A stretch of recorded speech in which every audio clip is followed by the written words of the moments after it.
If you want to stop political violence, look in the mirror. That's the way that we stop political violence in this country, and we've got to do it.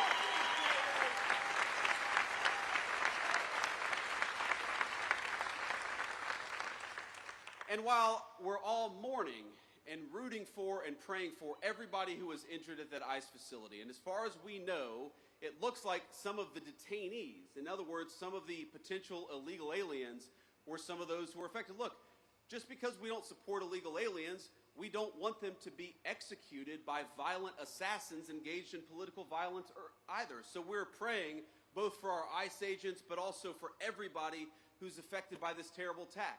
But that was an ICE facility. And as these guys behind me know, and a few of our police officers know, police officers writ large face too many threats of violence all across the United States of America. And we know where it started. We all remember the summer of 2020 when all of these violent protesters were encouraged to treat police as the enemy instead of as the solution. You'd take 1,000 police officers, you'd find one person who didn't do something perfect and use that one guy to tarnish the other 999 police officers. Well, I would like everybody, whether a Democrat, a Republican, or an independent, especially those in political leadership, can we all just agree that our police officers are heroes, that they are public servants, and that the first and most important step of keeping all of us safe is to keep our police officers safe, because they are the thin blue line between civilization and chaos.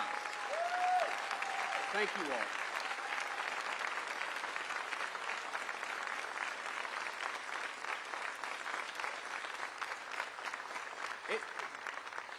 It just happens too much. Our police officers being assaulted, our police officers being attacked.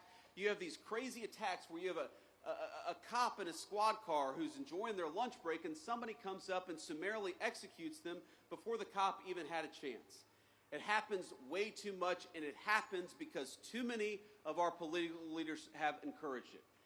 Now, it's not just that. It's not just the rhetoric that encourages violence against our law enforcement. You know, when I was in the Senate, there was a big bill that was going around, and it was basically that we were going to try to eliminate qualified immunity from police officers, one of the most disgraceful and worst ideas that I've ever seen. In other words, that we were going to make it easy for criminals to sue police officers for doing their job.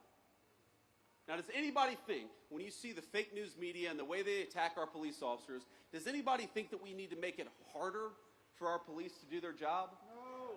Some of America's cities today have worse murder rates than the very worst third world cities all over the world.